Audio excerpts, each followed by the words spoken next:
Nangunguna pa rin sa listahan ng mga posibleng tatakbo sa pagkasenador para sa 2025 elections si dating Pangulong Rodrigo Duterte. Base ito sa September 2023 survey results ng research firm na Tangere. Base sa datos ng resulta ng survey, nangunguna sa listahan si Duterte na nakakuha ng 62%. Isinagawang naturang survey noong September 7 hanggang September 9.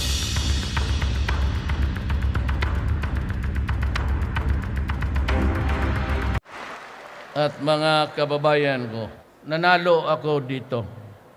Sa lahat ng OFW, nag-landslide ako. But what is really very surprising is that hindi ninyo ako kilala. Ngayon na lang, nung tumakbo kami, I was the only candidate who was not in national figure. From small time lang yung aking Davao sa kanto lang. Pero wala akong partido at wala akong, meron pero kakaunti yung pera na binigay para sa akin. And even in the ratings, hanggang 3-4 lang ako. So I was not really expecting big. But somehow the possibility of winning was there, but it was not really as clear as to anybody else. With so little money, ang mga eroplano kung kaya kong rentahan, nagka-crash pa kami paminsan-minsan, kasi nga wala man akong pera. But it was only after yung nagtaas na ang rating ko, yung pera dumating. So I was able to carry on a credible campaign. Now, let me ask you, bakit ninyo ako binuto? Wala naman akong track record. Dahil wala akong masyadong promises. Kasi sa debates, sa presidential debates, kung nakita ninyo, binibigyan lang kami ng 1 oras at kalahati, 1 minuto at kalahati. Sabi ko, anong isasabi ko sa ganung? So, everybody was talking. Ako sabi ko, ito lang ang mapangako ko at gagawin ko talaga. I will stop corruption in government.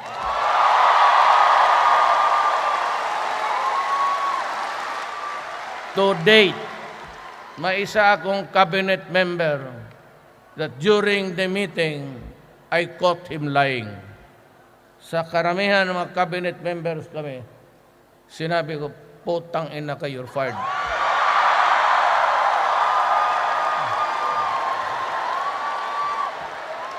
Kung umalis ka. Tapos yung isang agency, tinitignan ko kasi kano ang early game because yung mga agencies na may 150 billion, akala nila hindi ko binabantayan yan. So lahat ng transaction, alam ko, at during may isang meeting sa mga regional directors, sinabi ko sa kanila, anong nangyari? Putang ina, sabihin ninyo kung anong nangyari. Kaya, right there and then, sinabi ko sa aide ko, you call him, kasi Sabado, he has 2 days to submit his resignation. Ang masakit lang sa akin, he was with me since 1988 when I became mayor ng Davao City. I've been the mayor for 23 years. Then a congressman, then mayor, na vice mayor ako ng anak ko, yung si Inday, na yung nununtok ng sirip. Maldita yun. Sabi ko, well, unless you run for mayor, ayaw niya, I will not run for president. Hindi ko maiwan ang Davao. Sayang. So, last minute, pumayag siya. So, last minute rin ako nag-file ng certificate of candidacy. In my speech, I said, corruption must stop. Alam mo kung bakit hanggang ngayon pobre tayo? Corruption. Kasi kung ang pera lang ng gobyerno dadating talaga doon sa irrigation, sa mga, hindi naman siguro talagang, but we would have been comfortable by this time. Ang problema, ang naghihila sa atin ang korupsyon. But you know, alam mo kung ano, ang sekreto sa korupsyon? Nandyan sa inyo. Nandyan sa mga kapatid ninyo, dyan, tawagan ninyo sa Pilipinas, but alam na nila yan. You know, ang Pilipino kasi is not assertive. Okay lang kung sa ibang bansa because we do not make our rules extend beyond our border. Kung sabihin mo lang na kung sinong makahinto ng corruption, kayo lang. Sabihin mo lang kung sino mang putang inang yan,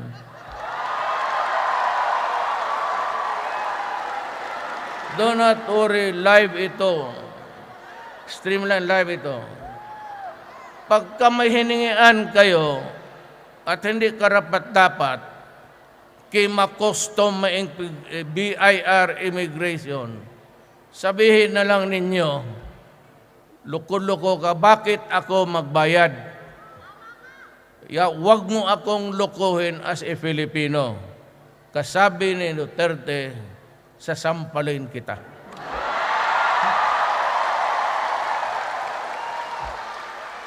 At kung mademanda ka, malaman ko, anong dahilan sa pag-away? Kinukolektahan kami, birth certificate, statistics, kung sa overseas. Kaya nga pala, ang overseas, mayroon na kayong, in a few months, you will have a department of OFW only. Sinabi ko kay Bebot, nandito yun, iwan ko bot, yung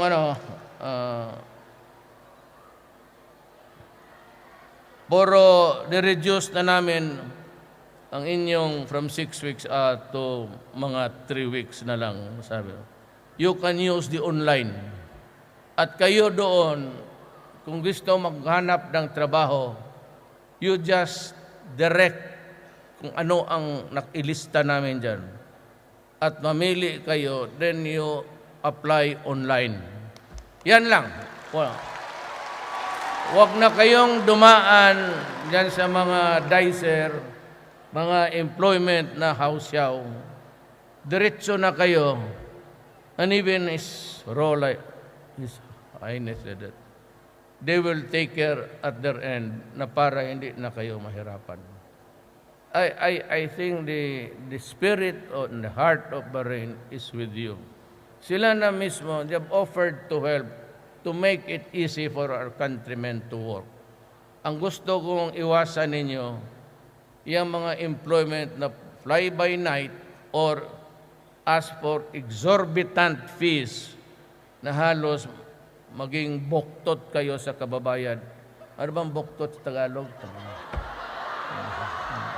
Kuba. Pinsahan mo na ito, mga Tagalog, hindi marunong magsalita. So, gano'n. So, pag uwi ninyo, hindi na kailang Pasko, wala ng inspeksyon ng bagahe.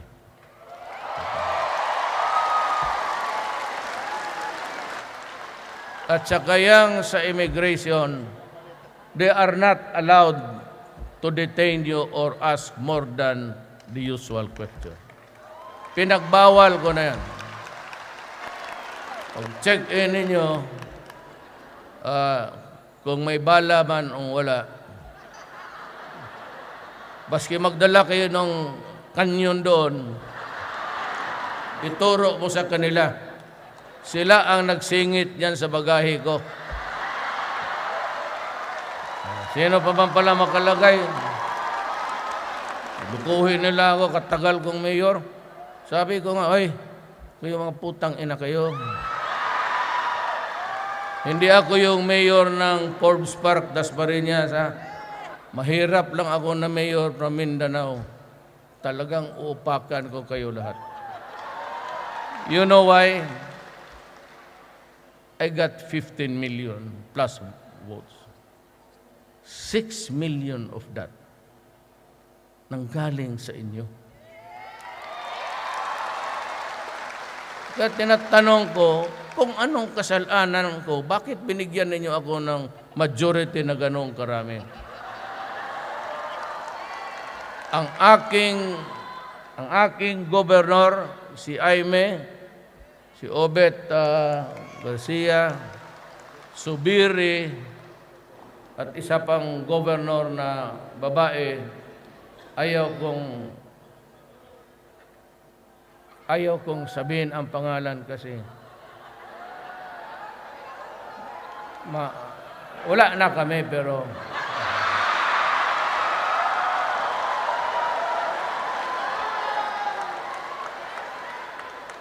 kayong sino ang taga Botuan dito, pati taga Agusan? Alam ninyo. Kayo na lang ang magsabi. Kasi, baski banggitin ko lang pangalan niya talagang. Well, she's a governor. She's a liberal, pero last minute nagbaliktad. Dahil siguro sa malayo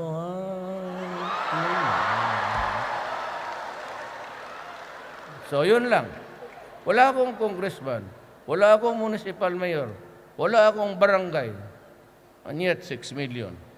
Pero talagang ako dito sa labas ng OFW. Kasi alam ko gusto ninyo mahinto na talaga yung korupsyon. Para angat ang bayan natin, and maybe the next generation can really come home.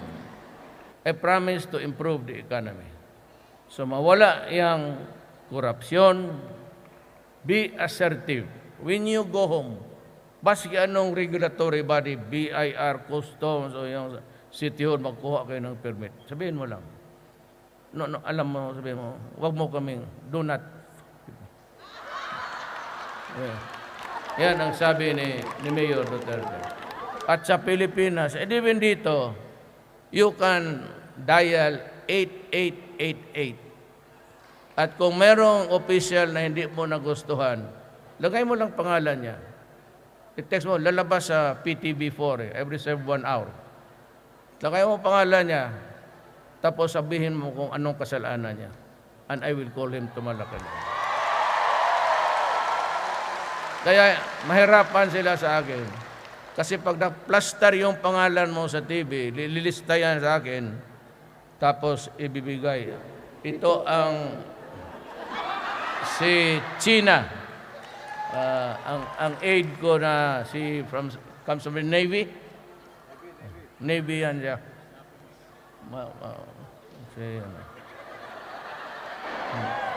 She's, ganon lang yan kahit. She graduated from Annapolis, United States. Yeah.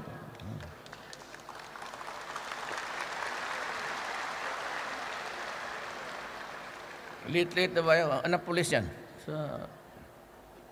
So malalim man siya masyado, mahulog na tuloy. Second is drugs. Kaya nag-away kami ng Amerika.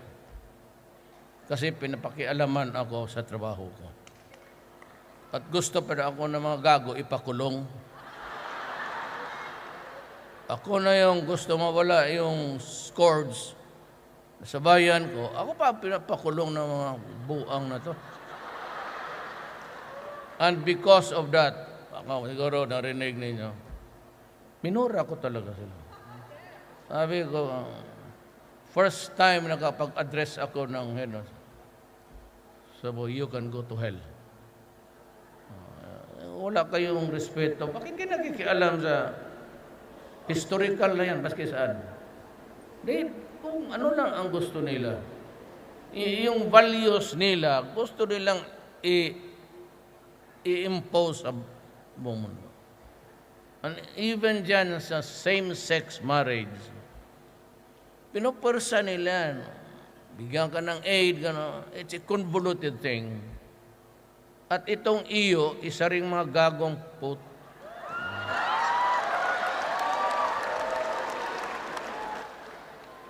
Gusto nila ang solusyon ko, maglagay ako ng clinics sa lahat ng bayan sa aking bansa.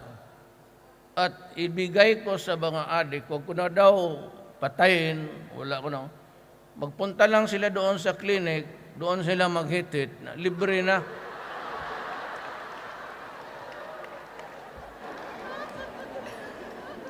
Yung mga ridiculous same-sex marriage. Nang yan, wala naman problema. I have not, dalawang bayaw ko gay.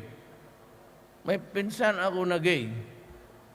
Ako, nagduda nga ako sarili ko kung gay ba ako.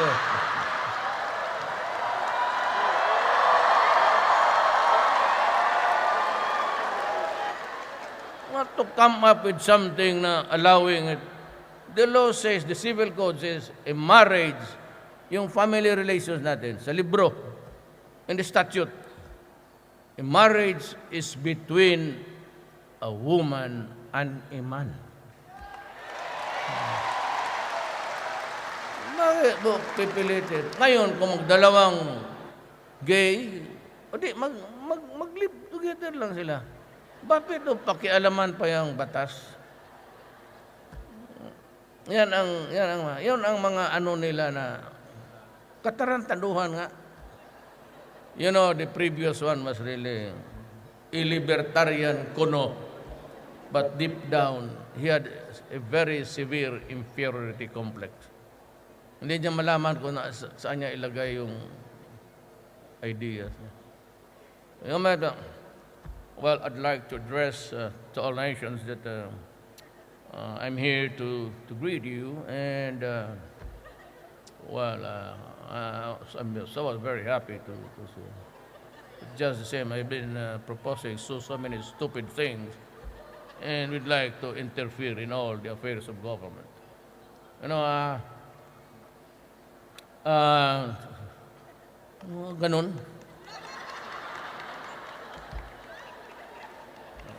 Aking English, Bisaya, ito. Drugs. My campaign against drug will not stop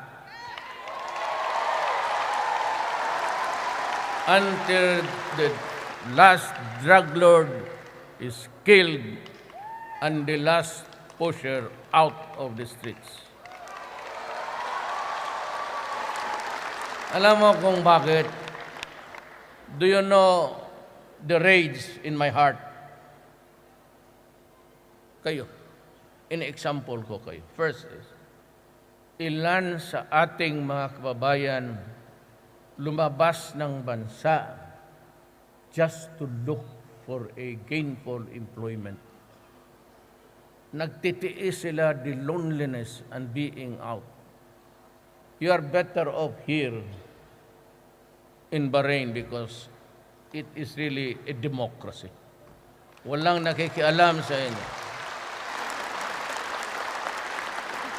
But in other countries, if we go as far as Yemen, Egypt, and Syria, there's so much trouble. Ngayon, ganun na lang ang pagod ninyo pati pawis para lang makapadala. And some are alam na ninyo, gaano kahirap ang buhay nila. Pagpadala ng pera, tapos pagdating doon, gagamitin lang sa droga ng mga anak o yung mga anak nila madisgrasya. Hindi naman tayo mayaman lahat. Papadala ka, they continue to commute in public conveyances. Magsakay sila, hold upin sila, pagbaba nila, maraming istambay sa kanto, hihingi ng pera, pilitin Kaya nung mayor ako, ang Davao maganda, sinabi ko kasi, do not destroy my city. Do not destroy the lives of our young people. They will be our tomorrow. Kasi kami mahirap lang. Hindi tayo bilyonaryo o milyonaryo na pag matanda na kayo, Ang anak natin ang magbili ng medisina natin. Yun ang susubo sa lugaw mo. Yun ang magbili ng oxygen. Pag sirain mo, saan kami pupunta? Yan ang hindi naintindihan ng Amerika, pati itong mga stupido na iyo.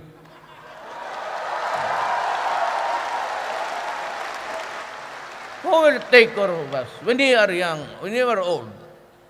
When you cannot work together and you are sick and you are 85 years old. At saka yung mga anong makukuha na ninyo, makabili kayo ng bahay, you are forced to mortgage just to buy the medicine for your mother and father. Kaya iyan ang rage ko. Sa kahirap ng buhay na trabaho palagi. Tapos ganunin ninyo ang Pilipino.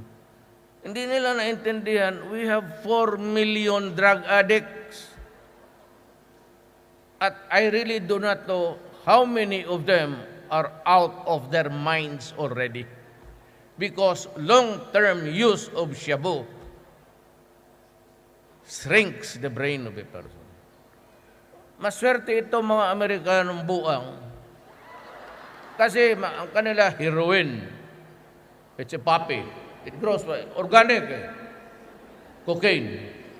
Itong ating, it's a deadly mixture of chemicals. Alam ba ninyo yung tubig na hinahalo, yung tubig ng baterya? Kaya talaga liliit yung utak. Pagka dito, out of the 4 million now, how many are still good for rehabilitation? Because your brain is shrunk, there's no more redemption.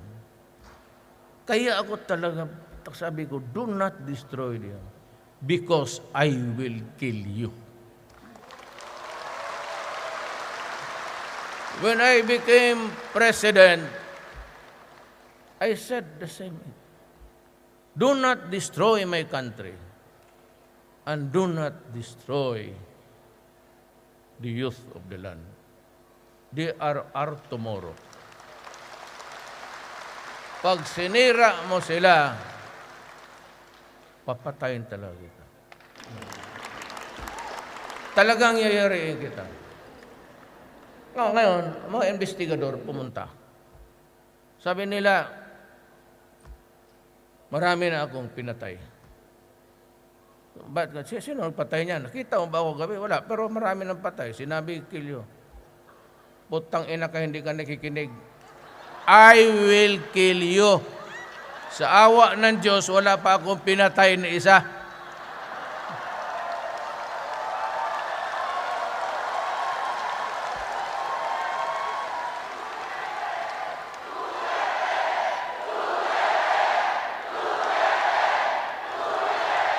Ngayon, sino ang pala nagpatay ng mga puso dyan? Ewan ko. Bakit mo ako? Wala pa ako. Ako ba? Dala nang ba? Hindi pa ako nakakalabas ng opisina ko, pati yung bahay ko dyan sa Pasig. And I do not call it a palace. And I do not even sa yung officials, dito lang. Tanungin mo ako, we are workers of government. Kaya pinahir ko yung isa, yung cabinet member. You know what he did? Binawal ko yung mga low numbered plates. Pabahala kayo mga congressman because we are separate. And ito yung natin, executive, ako yung head. Judiciary, Supreme Court, Congress, wala kaming pakialam. Pero dito sa akin, hindi na sila makagamit ng 6. Cabinet members kasi 6. Sabi ko, wala tayo dito ha. Alam mo kung maglakad ng himago, nagsisirin. May nag-report sa akin nagagamit ng sirin. Saka mas marami pa ang security niya sa akin. Putang inan to.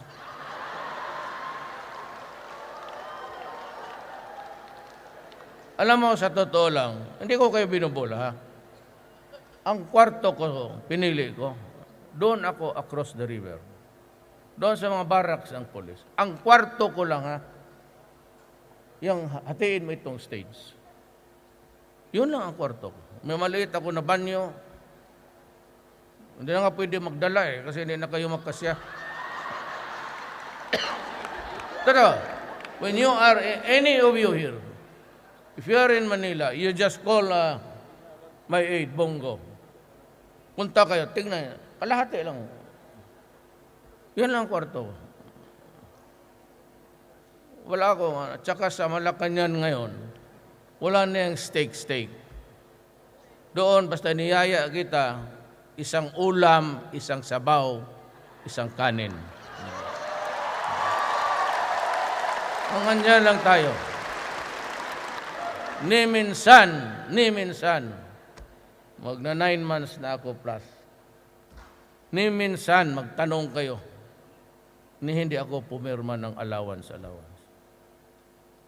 Kaya, ang aking sweldo is 130,000. Dalawa ang pamilya ko.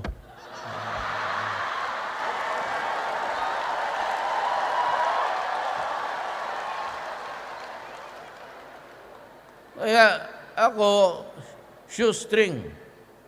At ako umuwi, nagko-commercial flight ako. Oh. Kaya lang, last to board, yung pag-board out, tapos dito ako magdaan sa likod. Kaya minsan hindi nila alam. Kasi kung malaman kaya ng isang panahon, nagtakbuhan sa likod lahat, ang eroplano lipad, gumanon, akala mo mag-take off na naman. Oh. Nasa taas na tayo. Ang piloto, sige naman, please, ladies and gentlemen, mahulog talaga tayo kayo dito. Sabi ko, okay lang kasi yung maganda doon tumabi sa akin. Pag mahulog tayo nito, di heaven. At least nakahawak ako ng kamay na huwag mong bumitaw sa akin. Siyempre, pati ba naman yan, pakialaman pa nila.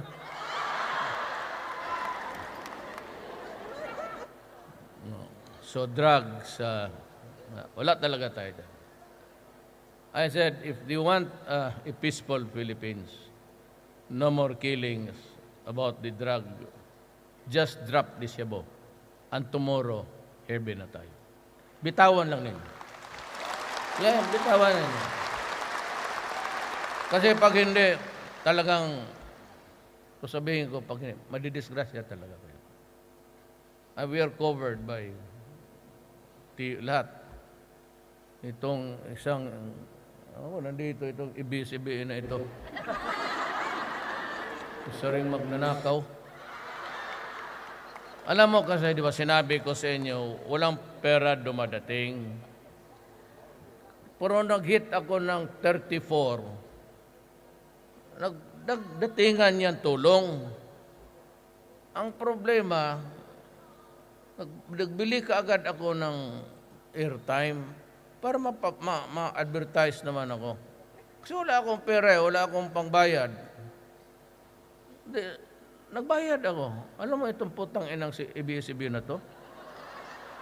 Ang hinakit ko lang, tinanggap yung pera ko, wala naman, hindi naman pinalabas. Ang pinalabas nila, yung may order sa korte na huwag ilabas, kasi ginamit ang mga bata sa election propaganda. Child abuse yan eh. Despite of the TRO, na kayo, wag ninyong, hindi na lang nila ilabas yung propaganda ko. Hanggang ngayon, hindi pa sa uli ng pera kung putang inang mukhang pera kayo.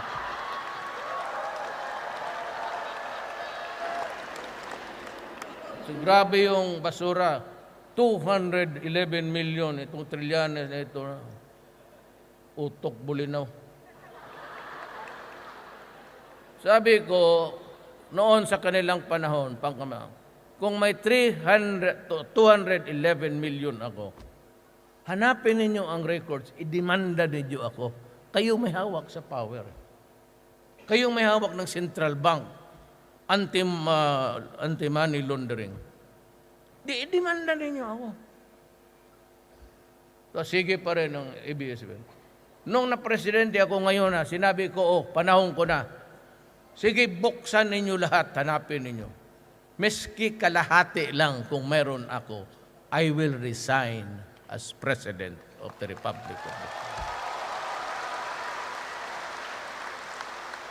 Sinabi ko, kung may involved ng korupsyon ang anak kong mayor or my son was the vice mayor, sabi ko, pag na-involved sa korupsyon ang pamilya ko, kung nakialam sa pera ng bayan, I will step down. Walang problema yan sa akin. Kung kaya nga sabihin ko, do not be offended. But if you ask me now, kung if I'm happy to be president, I'll give you an answer. I do not need it at this time of my life. I am 72 years old. So, ano pala ang sakit mo?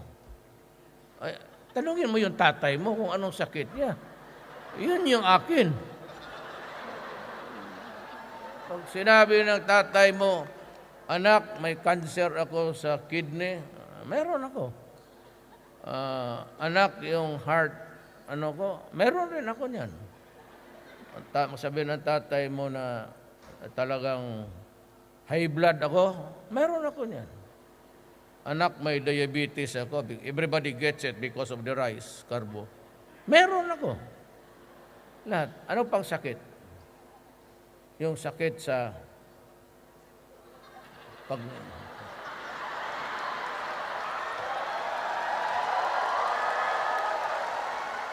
meron rin ako. Pero hindi na kagaya noong mga ko. Ano na lang,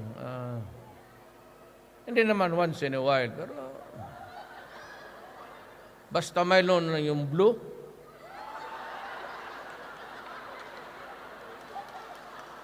alam niyo yung blue? Miracle drug yan. Hindi yan para cancer, hindi yan para tumor. Blue yan siya.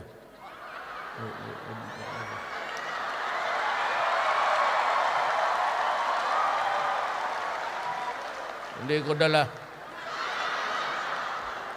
Pero ang pangalan niyan, Viagra.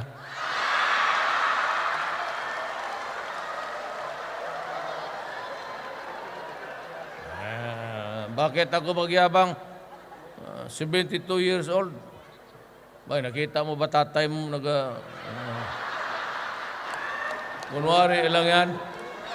Sabi na maglakad-lakad. Huwag kang magkumpiyansa ngayon. Pero hindi nakagaya. Sa dalawang asawa lang, hindi ko na kaya. Magdagdag ka pa dyan. Pero kung nakakahiya kasi mamili. Huwag kayong mainso. Sabihin ko lang na ang maganda ba? Kasi wala na talaga sa Pilipinas. May asawa ka man, ma'am?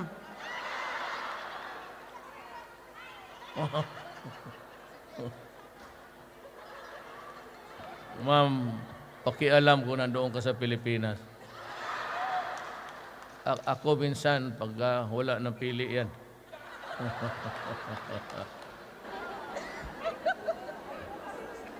Ano pa na pag-usapan natin dito?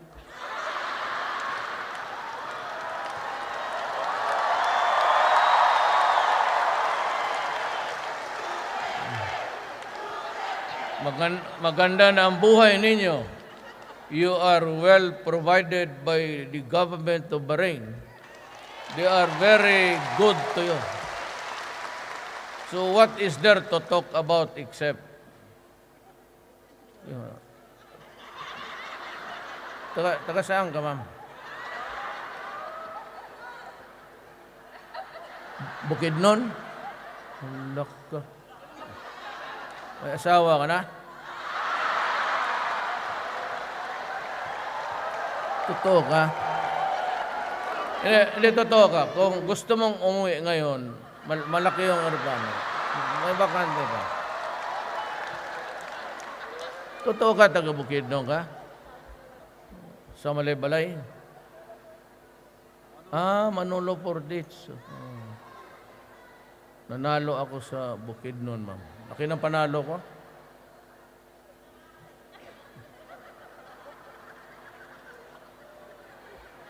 Sunod, huwag kayo maglagay ng magaganda dyan. Nawawala ako sa plano kong salita.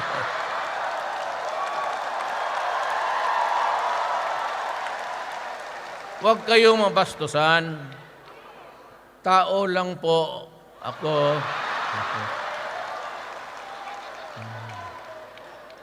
Total, ang pag-usapan natin dito, well, I could hardly find a topic vis-a-vis with government of the pati kayo. Seems apparently it's almost perfect. You are treated there equally and everything that human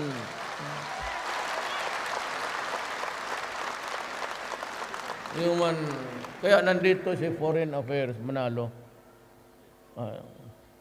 Sunod na ganito yung maglabas, idaan mo yung passport sa akin. Kay huwag ka na lang pumunta doon, ma'am, dito. Totoo. Babay na lang kayo, mag-usap pa kami ni,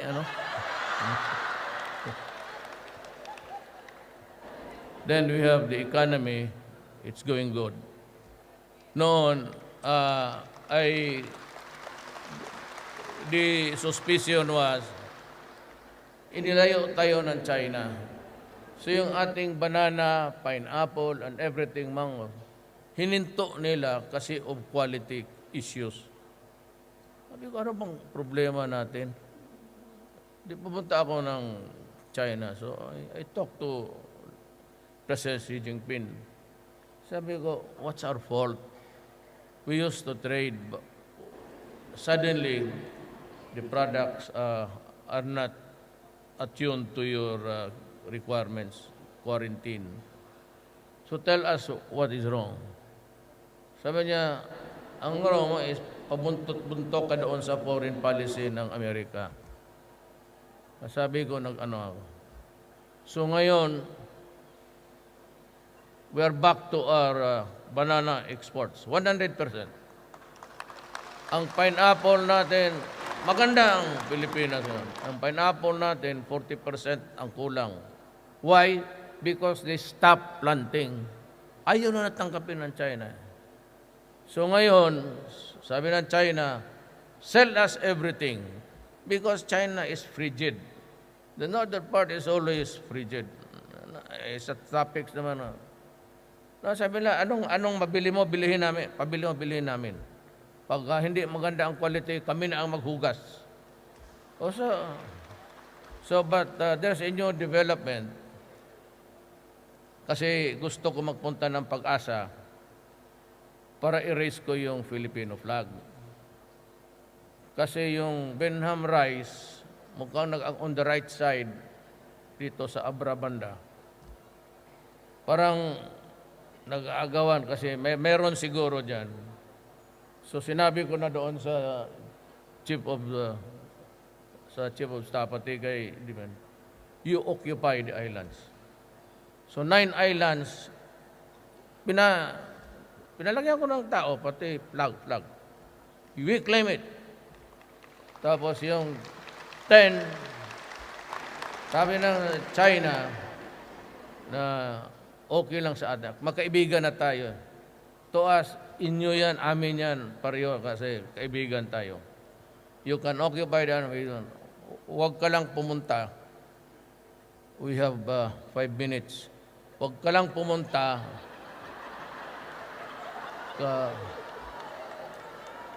Stricta siya.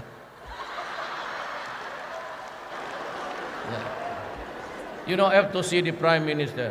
He flew from London just to see me at the airport. Baka nandyan na. So,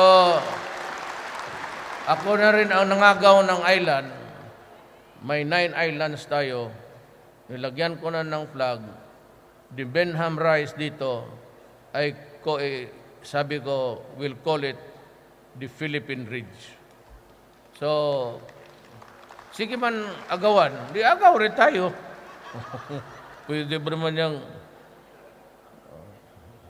ako pa na kung magnanakaw ko noong bata pa. So, hindi na ako makatagal. Ano ba sabihin ko na? Hindi, kasi ang tatay ng Royal Highness, kapatid ni King, expected to land 7. So, pupunta ako. Ganito na lang pagka anything that you can, Bong, ibigay mo yung number niya. No? Leave them a card. Bigyan mo akong card mo. Yung, ano. I want every Filipino to have access with me. Kaya lang.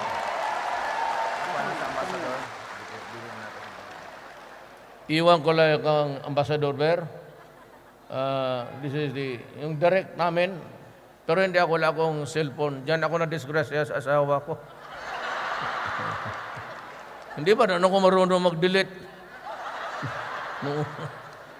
Yung putang ina, yung touch. Ako yung Nokia. Yung talaga. Madali lang, nandyan. Pero yung touch, dahil na pag naiwan mo telepono, patay.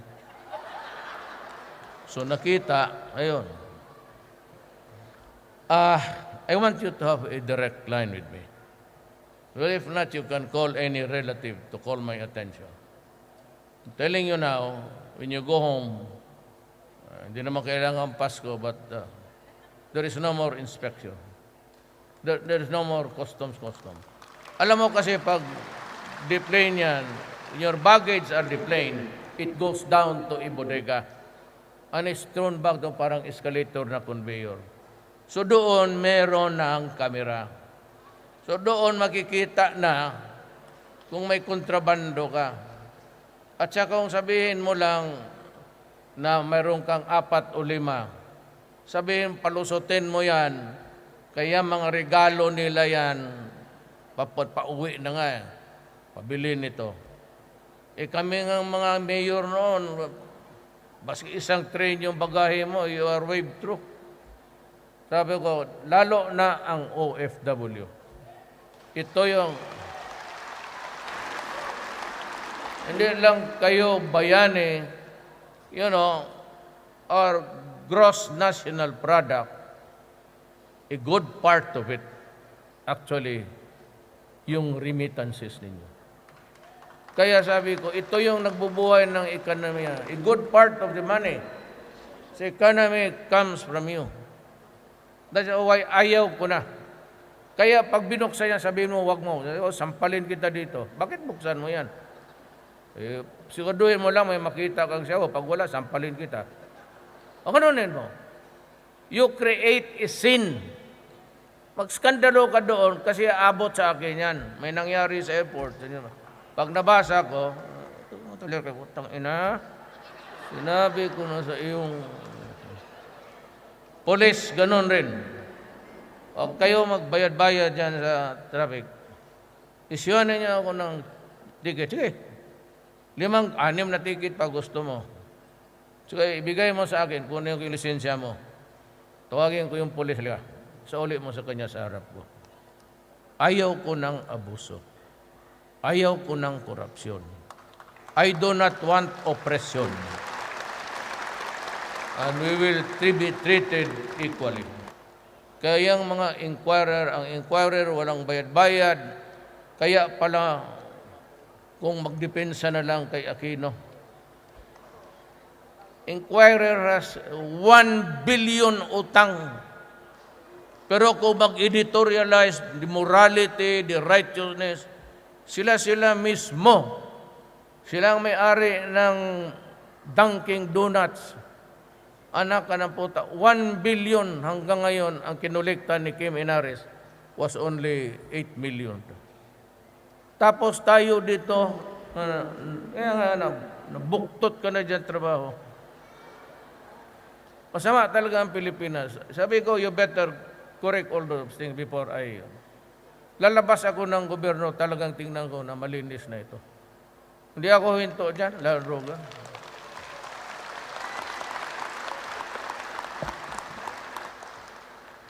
May mga ari ng,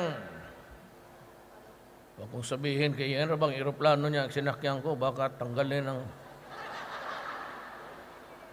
He owes about 30 billion. Kaya hindi ko tinanggap niya yung contribution. Sabi ko, no. Ngayon, pag uwi ko, bayad kayong lahat. Bayad kayong lahat. Kasi kami nagbabayad kami dito. Double taxation. Kami sa gobyerno at source. Tanggalan na kaagad yung... Ito yung mga oligarchs. Ito yung may balita pa ako na may itong inquirer pinagbilihan ng gobyerno sa panahon ni Cory, kasi panahon ni Marcos yun for only 1 peso lang ata. Pag natotoo yan, babalis ka rin ko itong gobyerno. I will order the military and the police. We will have to do something about it. Kasi yung mga bahay nga ng sundalo, pinag-agawan na ng mga pobre. Kaya sabi ko, sabi ko sundalo, ibigay na lang ninyo. Inagaw eh. Sabi ko, alang sabihin ko, barilin ninyo yan. Puro Pilipino, puro Mena. Sabi ko, gawaan ko na lang kayo ng bahay. Diba? Ngayon, itong inquirer, itong ABS, always, ito lahat gusto nila, tama. Yung pala sila, ang putang ina, mukhang pera rin. So, tabla-tabla tayo. Bayad kayo, bayad ang mayaman. Wala akong pakialam, wala akong tinanggap sa pera ng mga puta. Puro mukhang pera. May nanalo ako, wala. Anong promise ko? Yun lang. Tapos, galit pa sila. Ang pangako ko, Marcos. Tinanong kami sa debates, di ba? Would you allow the burial of Marcos? I said, yes. Binay said, yes. Itong tatlo ayaw. Alam mo bakit? It's the law. Sinabi ko, batas yan eh. Abogado ako. Former president and a soldier. On both counts, whether Marcos was really good or bad, it's not my business. Whether or not he was a president, good or bad, that is not my business to inquire. Ang sinabi lang, president. Kaya itong maraming kutsu-kutsu ba, demonstrate pa. Sabi ko sa military, meron ba ako dyan? Nakareserva. Sir, meron ka na dyan? Iyo. O sabi ko, putang ina, ibigay mo sa kanila yan. Kung sinong gustong mag-substitute. Ako, sunugin mo lang ako at ilagay mo ako doon sa tabi ng nanay pati tatay ko. So, ang next tirada ko, naka-zeroin ako sa mga oligarchs. Prominent of which is the Inquirer and ABS-CBN. At ang ABS-CBN may mining. May mining sila. I-subsidiary sa gana. Kita mong, kunwari, bibira dito, parang sila siralin pala. Butit na lang, hindi ako naunahan sa kanya, oh. Mag-uwi na ako, pero, guard, palabasin mo yan sa sigurdon, kaya kasi,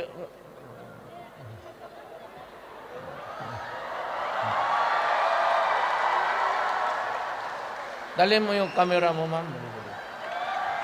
I'm going home. Bye-bye. Bahala na kayo sa buhay ninyo.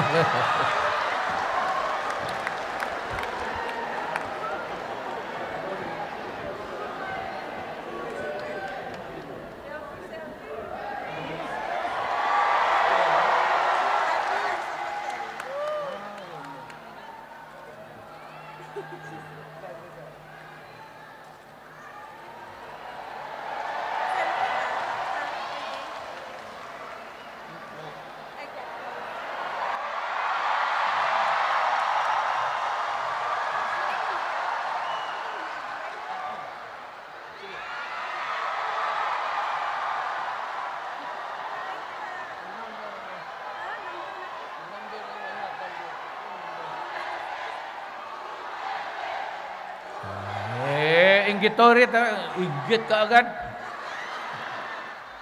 I have to go. ladies and gentlemen, the Filipino people, I love you all.